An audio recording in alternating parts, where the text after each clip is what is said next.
from the #1 news team in Atlantic Canada, the ATV Evening News.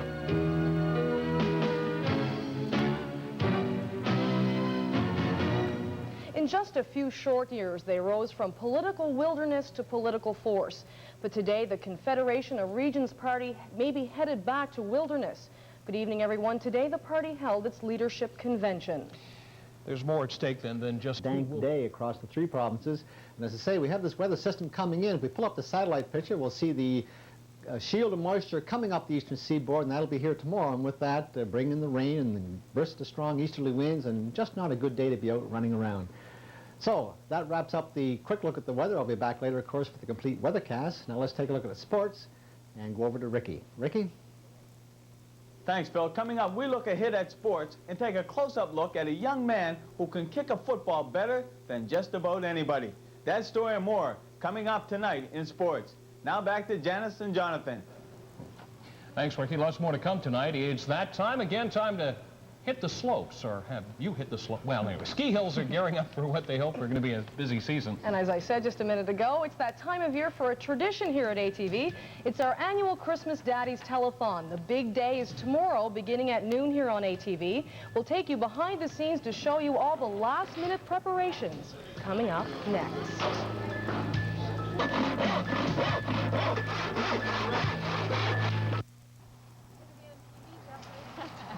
Cut a little bit off the top, and then we'll put our engine down over the top.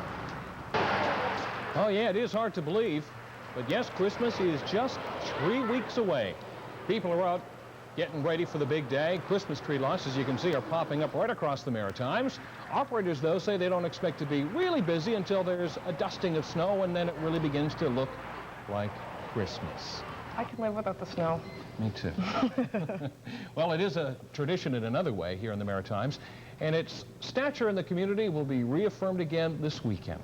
The annual Christmas Daddies Telethon will be seen here on ATV tomorrow afternoon. And as John Waterman explains, it exemplifies the spirit of giving. We want to hear from Craignish, and we want to hear from Inverness and Richmond County and Victoria, all over the place. The generosity of Maritimers seems to be the key to the success of Christmas Daddies over all these years. It appeals to all of the sort of emotions of Christmas and to the integral quality of Maritimers to want to help people, particularly children. What began as an idea over lunch in Halifax to help needy kids at Christmas time has become a major fundraising machine 365 days a year. In the 1970s, Christmas Daddies branched out to cover all the Maritimes. Now the 29th annual show is about to get underway. Today, the day before, literally hundreds of volunteers were busy in Halifax, Sydney, and Moncton, setting up props, electronic gear, and adjusting the lights, and also taking time to reflect on the tremendous success of this major undertaking over the last 28 years. It's exceeded way beyond what the late Jack Dalton and I first envisioned. Producer-director Jim Hill is the man who co-founded Christmas Daddies way back in 1964. The generosity stems from not only the people who give, but the people who give their time. Just look around here. I mean, everyone who works this show is a volunteer. Absolutely everyone. Even the people who are coming in installing phone lines are doing it at reduced rates for us. You know, there's just no way of explaining this phenomenon. Editor Art Steves is particularly proud of having worked on Christmas Daddies since its inception, and he'll be here again this year. I've met people that it has helped, and the appreciation that comes forward to you as a result of it is makes you want to drive and put on a bigger and more effort the next following years, yes. The Halifax, Sydney, and Moncton Christmas Daddies telethons run from noon until 6 p.m. Sunday. All monies raised are returned to the communities where they were pledged to help the kids in those areas this Christmas. In Halifax, John Waterman, ATV News. Of course, Christmas Daddies has raised millions of dollars since 1964. You know, back in 1964, the telethon started at 1 a.m. and went to 4 or 5 a.m. So at least now it's back to kind of a normal time. We start, of course, at noon and run right through till 6, where we'll be right on afterwards with the news. Absolutely, and of course it's one thing to make a donation, but please, if you do that, honor your pledge. Well, across the country, many groups are pitching together trying to help the needy and less fortunate. In Montreal, the Army is pitching in with the ELF project. Marilyn Weston has the story. Behind the tight security of the Long Point Garrison in East End, Montreal, military and civilian personnel are working long hours to complete a top priority project on deadline. They heeded the call on the recruiting poster. That legendary night flyer, that old chimney slider, needed them. The kids needed them. Thus was born the ELF Project. Their mission? To bring used dead toys to life so underprivileged children can have a brighter Christmas. Last year, they revived 1,000 toys. This year, the target is double that. Could this be mission impossible? What would motivate people to give up their lunch periods, evenings, and weekends for the ELF Project when they have Christmas shopping and preparations of their own to think of? ELF Project manager François Boussière says that they get more into the spirit of Christmas doing this than on any shopping trip. And they can't stand the thought that kids would have to do without a Christmas gift. To think about the kids, I think then it's our first priority. Since September, they've received toys donated to the Montreal Fire Department by the public and some stores. They sort them. Out go the violent toys. No guns or other weapons. Using military equipment, they clean them, replace parts, paint them, polish them, till they could pass muster anywhere. Other elves gift wrap them, and then they're stacked in boxes for delivery to the firefighters, who will distribute them to deserving boys and girls with Christmas hampers, as they do every year. There are definitely generous people everywhere. Well, the complete weekend weather forecast for you coming up when ATV meteorologist Phil McLaughlin joins us. Also coming up, conditions were good today for the latest mission of the Space Shuttle Endeavour. The latest on the work with the Hubble telescope. Coming up next. We copy that, Cubby, and there are smiles galore down here. The telescope was captured by Swiss astronaut Claude Nicollier as it traveled between Australia and Central America. East End Endeavour has a firm handshake with Mr. Hubble's telescope. We copy that, Cubby, and there are smiles galore down here. The initial survey showed one major problem. One of the solar panels is warped and will cause trouble for the astronauts who will attempt to roll it up and return it to Earth. There is a definite kink right at the upper edge of the second panel there, as you can see. But NASA has a plan to ditch the faulty panel if it can't be rolled up.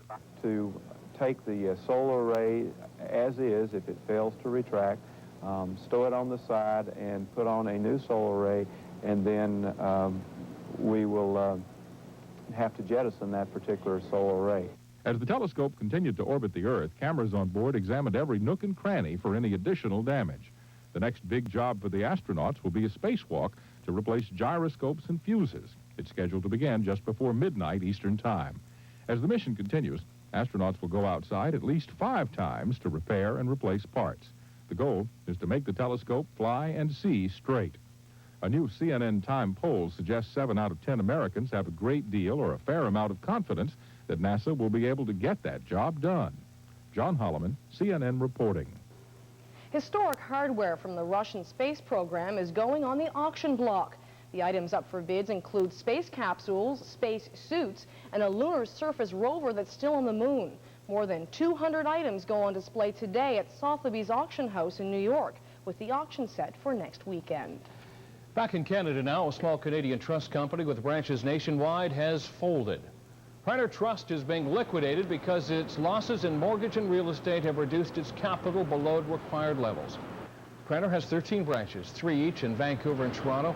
Also single branches in Victoria, Calgary, Saskatoon, Winnipeg, Montreal, Halifax, and Wolfville. The Canada Deposit Insurance Corporation says it's ready to make special advance payments to insured Prenter Trust depositors. Well, if you're thinking of doing a few home improvements this winter, then here's some solid advice for you. Do-it-yourself home improvements often involve the use of toxic chemicals. Bruce Burkhart now looks at some green building supplies that make renovating your residence a little safer. Is home renovation giving you a headache? It may be the products you're using. Now you can renovate with materials that are environmentally friendly. Many of these non-toxic building supplies are made in Germany, but are available worldwide. Instead of sheetrock, use formaldehyde-free Etterboard.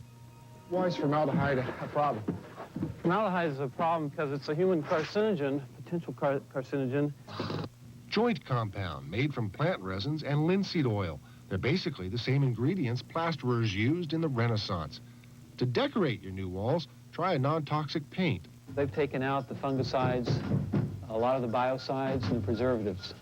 This has less than 1% formaldehyde in it. After you're done, you can clean up with a solvent made from citrus oils. In fact, it'll even take the paint right off your hands. We, in fact, even use this as a thinner to thin the paint. It can also be used to clean wood. Ask your local hardware store to stock these environmentally friendly alternatives. Bruce Burkhardt, CNN, Provincetown, Massachusetts.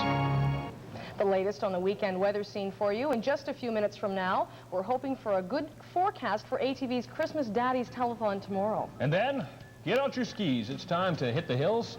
We'll take you to the opening of one of the Maritime's most popular ski resorts when we return.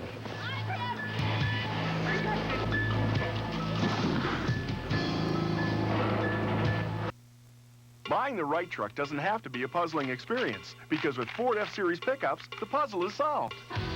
Let your Atlantic, Ford, and Mercury dealers put all the right pieces together for you, including a special Enforcer package loaded with extras for just $12,994, including driver's side airbag, rear ABS, and power steering. Play to win with F-Series Enforcer, Canada's best-selling full-size pickup and the best truck on the block. But hurry, time is running out. When I try out a new pie pastry recipe, I let my family be the judge. Carol Chudley, professional baker. It starts with Crisco shortening and this new recipe on the Crisco box. It's called Crisco's new no-fail pastry recipe. The dough is easy to handle, and it bakes up light and flaky. And unlike lard, Crisco is all vegetable, 100%. Delicious. Cooks who know, trust Crisco. Great look, beautiful hair. And only weeks ago, she came to my salon with a problem, dandruff. So I showed her what Head & Shoulders can do. We washed half her hair with ordinary shampoo, the other half with Head & Shoulders. With regular use of ordinary shampoo, the flakes come back. But with regular use of Head & Shoulders, look, no more flakes. Looking good, Sally. Thanks to you. Head & Shoulders, dandruff care for great-looking hair.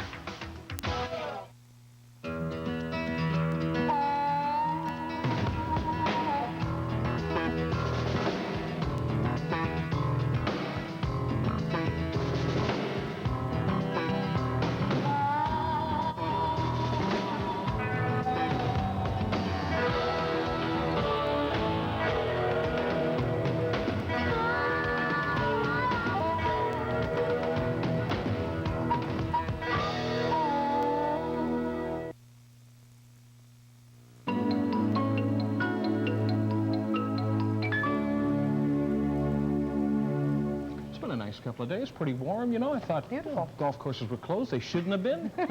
I could have been out there enjoying it. Phil, thank you for the good weather. Well, it would have been nice to see a bit of sunshine. Well, we did see a bit of sunshine. That was about it across the Maritimes. The cloud cover did dominate, but we did have seasonable temperatures, so that was the plus thing for this day, Saturday. But we do have some weather creeping up the seaboard. So going to today's weather map, well, first of all, the cold front that worked through the area over the latter part of yesterday and last evening that brought a few light showers to the Maritimes is now well out to sea, of course.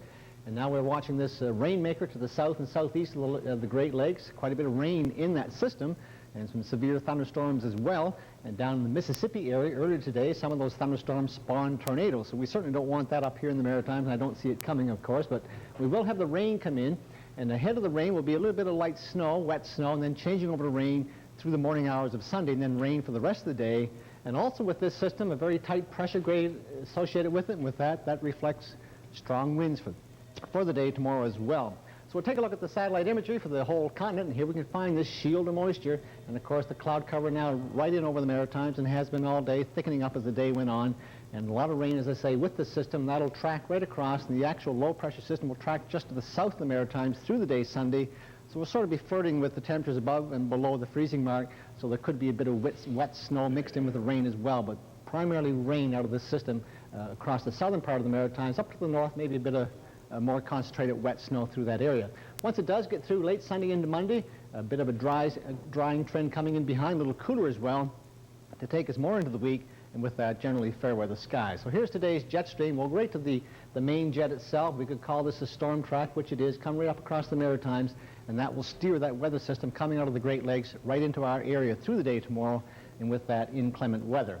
So here's the close-up. Well, look at this. Cloud cover everywhere, of course. The Maritimes have just disappeared under the cloud. We put it into motion going back to this time yesterday. There's that corridor cloud with the cold front going through last evening. And here's what we're watching coming up yesterday. And now it's quickly coming in on the heels of that cold front of yesterday. So one system after another. And the cloud cover certainly ruled throughout the day yesterday and today itself. So forecast-wise for tonight, well, cloud cover everywhere certainly. Temperature-wise, below the freezing mark everywhere.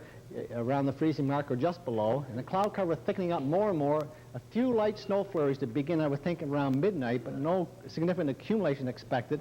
And as the night does wear on and we go into the day Sunday itself, we'll find those snow flurries changing over to rain as the temperatures get up above the melting point and up across the northern part of New Brunswick. Perhaps some wet snow persisting up there mixed in with rain, but generally rain everywhere.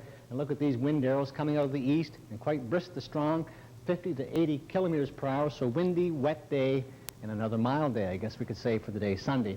And the long-range outlook, as we move along for Monday, the rain coming to an end and cooling off, a high around the 2-degree mark, and into Tuesday and Wednesday, back to fair weather skies, a blend of cloud and sunshine, maybe a few light flurries here or there, but nothing of great significance. And the daytime highs just around that +3 mark, which is close to seasonable for this time of year. So that wraps up the weather for now. I'll be back later, of course, with the wake-up weather. Janice? Thanks a lot, Phil. Believe it or not, Christmas is only 3 weeks away from today. And although it doesn't look very Christmassy in most places across our region, there is one spot where Santa could land his sleigh if he had to. ATV's Star Dobson explains. From this vantage point, you'd hardly guess that it's time to hit the slopes. But when we take a look down, we can see the good old white stuff's here, and it's here to stay.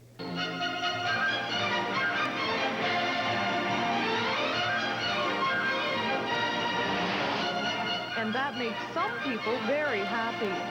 Winter is here as far as the skiers are concerned, regardless of what happens weather-wise. So the skiers have come out of hiding to return to the hills.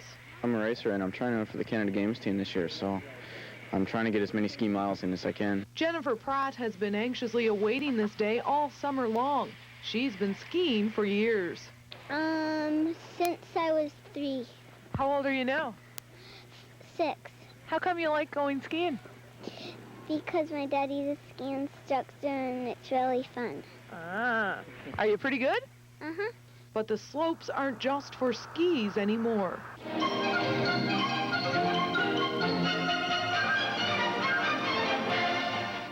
Snowboards are growing in popularity, especially with the young people. I think it's much more interesting than skiing, and it's cool. I like it. Hey, you guys, how come you like snowboarding? It's wicked! It's just like a skateboard. It's light, flexible. They got noses so it can do jumps and grab it. And just in case you're wondering, no, this isn't real snow, but it's close.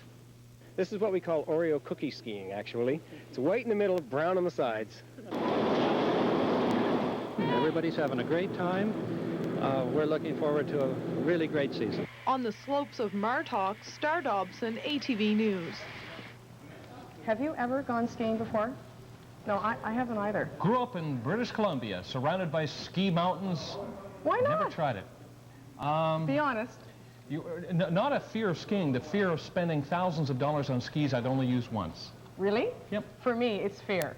But I have pledged to go for my first time this year with my friends. Great. We need some more blooper stuff for next year. It'll be super. We can Well, the latest in the world of sports when Ricky Anderson joins us momentarily. Yeah, Ricky's going to have a special report tonight on a Halifax high school football player who's won top honors at the first national punt, pass, and kick competition. That story up next. The first one.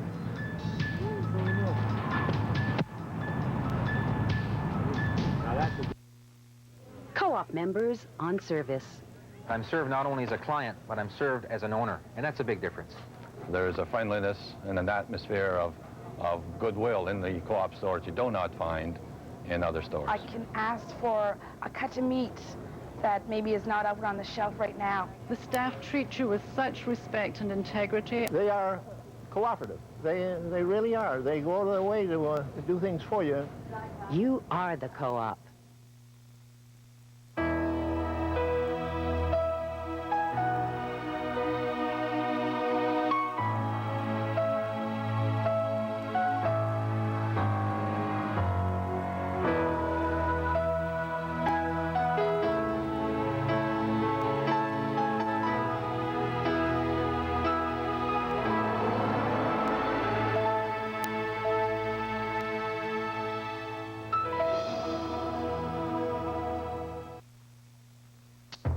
Right now, McDonald's is making something special for you. A choice above and beyond what's already on the menu. And it'll be big on taste. It's called McDonald's Taste of the Month. This month, enjoy the great taste of our sizzling Cajun chicken sandwich, spicy seasoned chicken, lettuce, and our special Cajun sauce. Available on its own or as part of our $3.99 extra value meal. As for our next Taste of the Month, it'll be equally delicious. What you want is what you get at McDonald's today.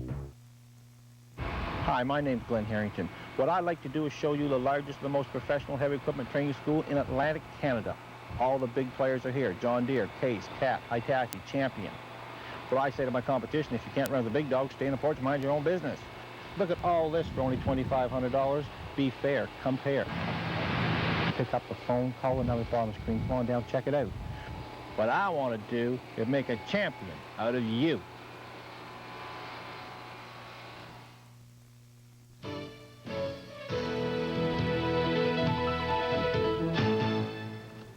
Time for sports, but before we go to Ricky Anderson, if you live in the Metro Halifax area, a quick note tonight, the Metro Media All-Star Hockey Team, with Richard Zarowski included, is playing the Halifax City Police Department tonight in a benefit game.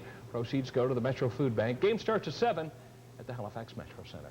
Now with all the latest from the world of sports, Ricky Anderson. Ricky. Thanks, Jonathan. A battle of conference leaders highlights the NHL schedule tonight as the New York Rangers visit Toronto. The Maple Leafs lead the West with 42 points. The Rangers lead the East with 38. Other games tonight include Montreal at Boston, Vancouver at Quebec, Washington at Ottawa, and Philadelphia at Calgary. Turning to football now, the University of Alberta has dropped its football program. The school cites financial reasons. Players were shocked by the decision. Ian Reid, the chairman of the athletics department, predicts the move will have a domino effect on college football in Canada. The price is all right at the $1 Million Golf Challenge in Sun City, South Africa. Nick Price leads the select field by 10 strokes after 3 rounds. First prize is $1 million. Curtis Strange leads John Wade by 1 stroke after 3 rounds of the Greg Norman Holden Golf Classic in Sydney, Australia. Jack Kay is 15 off the pace. Halifax High School football player Dominic Bartolacci was in Calgary last week as a fan at the 81st Grey Cup Championship. Bartolacci was also in Calgary as a competitor, where he won the place-kicking event at the first national punt, pass, and kick competition. Well, I had 3 opportunities as well as my other 2 competitors to kick as far as I possibly could, and the best kicker was determined the national champion. Bartolacci, a 2-time High School Kicker of the Year award winner, whose 60-yard blast was about 10 yards better than his closest competitor, says it was his father who inspired the winning kick. I was a little cooled down by the time my event came around, so on my first try, I didn't do as good as I could have. So he was sitting upstairs, and he came down, had a little talk with me there in between kicks, and kind of got me going a little bit. He's good inspiration on me, and I took it from there, and I won it for him. The 18-year-old St. Pat's High School student won the national title by beating out regional champions from Central and Western Canada. Was that the toughest place-kicking competition you were in? Yeah, well, aside from games and big playoff games and stuff like that, I haven't really been in a place-kicking competition, so that was really my only one. St. Pat's assistant coach Vince Jones says if Bartolacci had someone who could work strictly on his kicking ability, he could reach an extremely high level. I think if he gets into a program where he can have an individual coach, kicking specialist work with him, I think he can reach, whatever level that he sets his goals for, which I hope would be a professional level. The grade 12 national champion has played his final year with the Fighting Irish. Have you been approached by any universities? Yes, I've been approached by several local universities, Acadia, St. FX, and St. Mary's. I haven't really talked to Mount Allison, but I'm really looking forward to next season and hope to be playing at the next level. One other winner from our region in the punt, pass, and kick competition was Nathan Trentholm, Matruro, who won the Under-18 National Punt Final by disqualification. And guys, that's sports. Thanks, Ricky. Thanks a lot, Ricky. As we told you at the start of today's show, today was a very big day for the Confederations of Regions Party in New Brunswick. You know, it's been a rocky road leading up to today's leadership convention. Up next, a look at the party's short but troubled history and a live interview with the new leader, Brent Taylor, when we come back.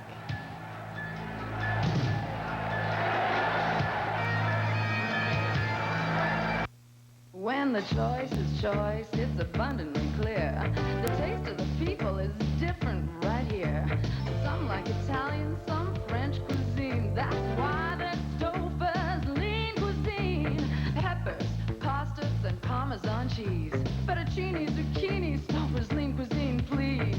Cuisine for the taste, who I just can't wait. Stouffer's lean cuisine is nothing but taste. Stouffer's lean cuisine is nothing but taste. What's this then? Oatmeal crisp? Ah, no oatmeal, and this isn't it. Aye, real oatmeal should be thick enough to stop a bullet. And all these great crispy flakes, what good's that? Crispy rolled oat flakes with a taste of brown sugar, with raisins or almonds. It's not like any oatmeal I've ever seen before. Mind you, it's not like any oatmeal I've ever tasted before either. Oatmeal crisp. The name says oatmeal, the taste says delicious. It's a bonny cereal, but it's not oatmeal. Just one soup, so many great meals. Start cooking with Campbell's cream of mushroom. Start something with Campbell. Start a fancier potato. I never thought of that. Start a more succulent pork chop. Start a richer, creamier, mushroomier chicken casserole. Start something with soup. Campbell's cream of mushroom. Tender mushroom pieces and all that rich, creamy flavor. It makes something special of anything you start. Start something with Campbell's. The Chrysler Magic Wagon was never meant to be put on a pedestal. But with features like air conditioning, 7-passenger seating, automatic transmission, and a V6 engine, and now dual front airbags and steel side door impact beams as standard safety equipment, about the only thing that brings the world's most popular minivan down to earth is the price. 1994 Caravan Voyager, the value and safety leader only at your Atlantic Chrysler team.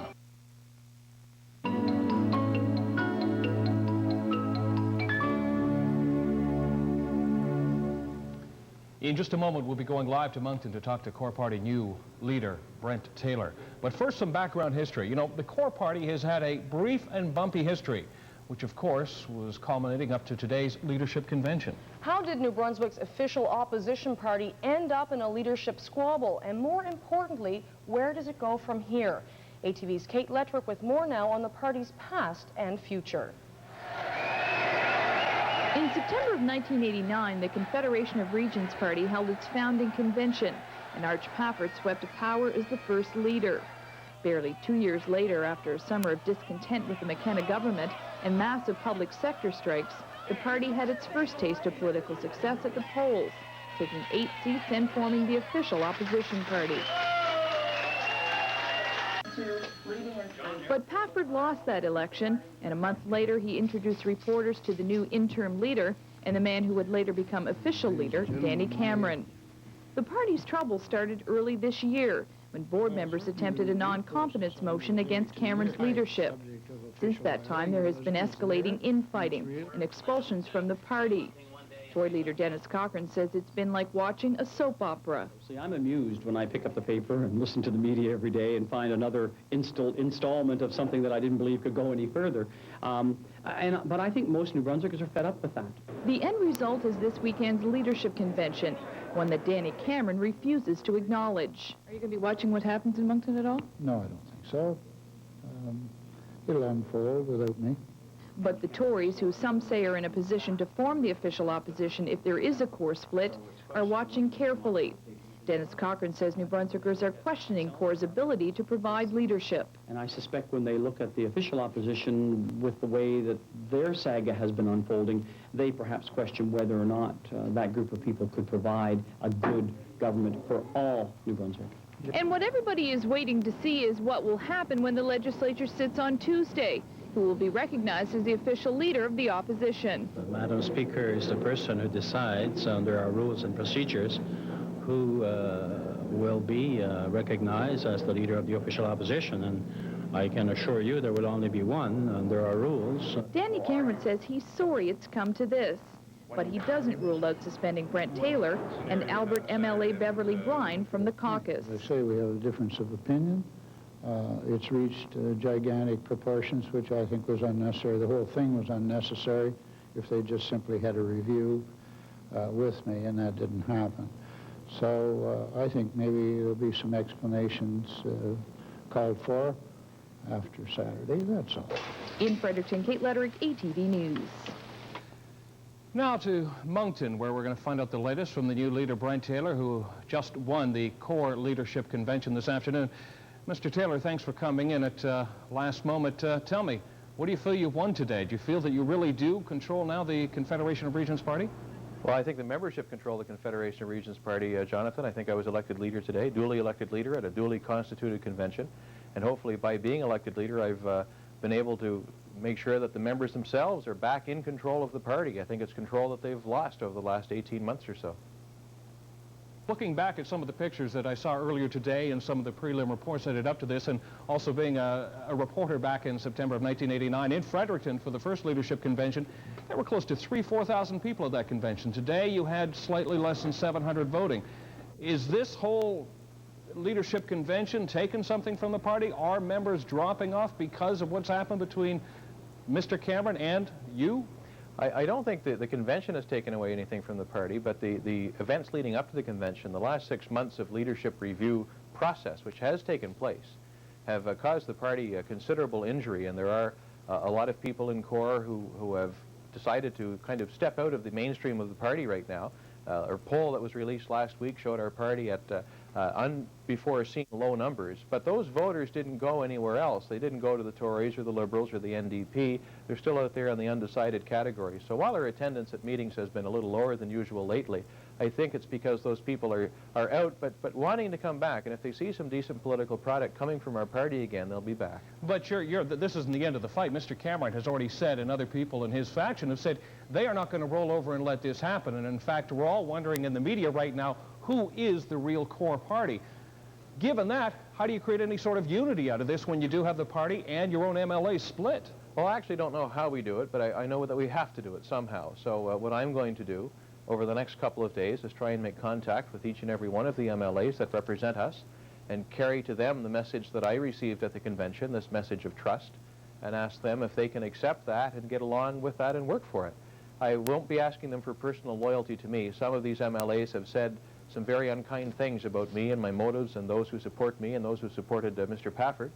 And I don't know if they can swallow all that, and I don't think they would want to. But certainly if I can get them to affirm their loyalty to the party itself and maybe ask for their respect only if I've earned it later on, that we can start to put this back together.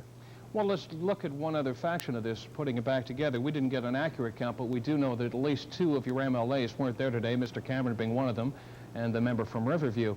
How many other MLAs were absent from today, and don't you also face the very real possibility of not being the official opposition? First off, to your first question, as far as I'm aware, there were 2 MLAs, myself and the MLA from Albert County, Mrs. Brine. The other 6 core MLAs were not in attendance, and they weren't expected to be in attendance. For quite some time here in New Brunswick, we've known that they were supporting a boycott movement to keep people away from the convention, and I think to a large extent that failed. As far as the leader of the opposition goes, that will be decided by the core members themselves, the MLAs that are in the legislature, the 8 of us. Currently, up till the last sitting, which was yesterday, the 8 were all officially supporting Mr. Cameron as leader of the party. Now, I believe that I've been elected at a duly constituted convention, and I will be asking for their support for my leadership. And if they don't do that, then that may change the status of the party. It might only be temporary, or it might be longer term, but perhaps these MLAs will realize that if they don't recognize the decision of the convention, that their ability to present their vision of the future of New Brunswick will be diminished. Thanks very much for coming in today, Mr. Taylor. Thank you, on Jonathan. obviously very rocky road still It ahead is for you. My pleasure. Thank you so much. Bye-bye. Janice, what do we get up next? Well, still lots ahead on this edition of the ATV Evening News Weekend. They finally hit the 200,000 baby mark at the Grace Maternity Hospital in Halifax. The details of who the new arrival is coming up, plus a last fast look at the weekend weather when we return.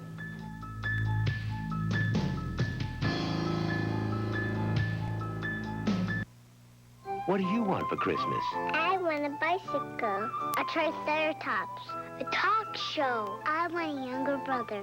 I want a Big Bacon Classic from Wendy's.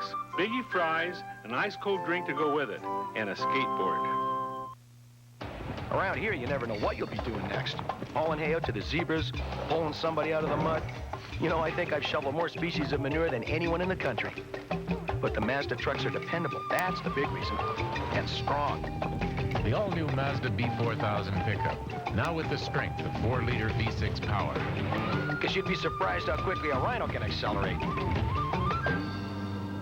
Now get a no-charge 3-liter V6 upgrade or equivalent value credit. See dealer for full details. Carol's trying Mott's new Mexican Clamato. Can you describe the taste, Carol? To me, it tastes like 100 Mexican guitarists strumming my taste buds, filling my senses with the music of salsa, zesty fiestas, Aztec ruins, and muscular cliff divers plunging into the icy cold ocean. Anything else? I like it. Mott's new Mexican Clamato. Salsa taste that inspires. Listen. Apples, listen. Cinnamon, listen to the sounds of a whole other world. Apple Cinnamon Cheerios tastes as good as it sounds. Listen. If you're like most people, you'd like your child to do well in school. Want to do something to help? You don't have to have all the answers or do their work for them. All you have to do is show an interest in your family's education. Listen when your child talks to you about school. Encourage your child to ask for extra help. Get to know the teachers. Your child needs you. A little of your time makes a big difference. Something to think about from Partners in Education.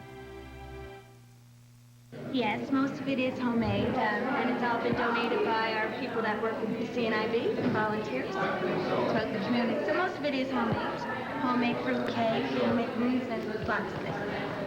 Ah, yes, it was a flea market with a charitable purpose today in Sydney. 8 groups, ranging from the John Howard Society to Big Brothers, Big Sisters, helped shoppers get into the spirit of Christmas. The nonprofit flea market is just one of many strategies being employed by hard-pressed charitable groups as they search for innovative ways of raising funds for the most worthwhile work in the community. Did you get my Christmas present yet? Yeah, I did. I got you one, too. You'll have to wait. Number 200,000 has arrived, and it's twins. After much anticipation, the 200,000th baby was born at the Grace Maternity Hospital in Halifax. Yeah, the little baby boy arrived at 19 minutes after 1 this morning, just 40 minutes after his older brother. His number was 199,999. I hope they got him a better name than that. Proud parents are Sarah and Patrick McDonald of Halifax. We're told all are doing fine, although Mom and Dad are feeling a little bit tired today. Be sure to join us tomorrow night when we'll talk to the parents and meet the long-awaited new arrivals. That's going to be just great, but right now let's take a last fast look at the weekend weather with meteorologist Phil McLaughlin. Phil? Thanks, Janice. Well, as I mentioned earlier, we're watching this rain system coming up the eastern seaboard with copious amounts of rain in it, and we're going to see that through the day tomorrow with lots of rain across the Maritimes, anywhere from 20 to 40 millimeters likely, and some of that rain will be mixed in with wet snow to start and then go to ordinary rain as the temperatures get above the melting point through the day. So a windy day shaping up and a wet day for the day Sunday, but nonetheless, Christmas Daddies is on tomorrow, so participate in that. The weather's not going to be the great to be outside, so be inside and get on the phone. So the wake up the day Sunday, well, we go with a gloomy face, and real gloomy. Our color's gone a bit gloomy as well, as you can see. We'll start the day off with a few wet snow flurries towards daybreak, but as I say, that'll change over to ordinary rain as the day does wear on. The temperatures do climb up a little bit, but at sunrise or at wake up, anywhere from -4 across the northern part of the Maritimes to around that freezing melting point across the southern portion of the Maritimes. So a messy day coming along tomorrow, meteorologically speaking, with lots of precipitation coming in. And, whoops, there we go. Something's gone wrong here. Let's go along to see what happens here. For tomorrow itself, for Sunday, as I keep saying, it's going to be a wet day, lots of rain and lots of winds, at times gusting up to 80 kilometers per hour. Janice, you take her. Okay, let's take... Psychedelic weatherboard. That's right. It's because it's raining out there, or it will be anyway. Let's take a look at ATV's primetime lineup for you this evening. Beginning at 7 o'clock, it's Dr. Quinn, Medicine Woman. At 8 o'clock, Tarzan, and at 8:30, it's White Fang. Also stick with us right through to 9 o'clock because we'll be bringing you Kung Fu. Then at 10 o'clock, Counter-Strike, and at 11 o'clock, Matrix. And then, of course, you want to stick with us right through the weekend because starting tomorrow at noon, Christmas Daddies from all locations around the Maritimes, a very charitable cause to help the less fortunate and needy in our region. If you do make a pledge, please honor that pledge. Thanks for joining us tonight, and we'll see you here tomorrow night. Good night, everyone. Good night.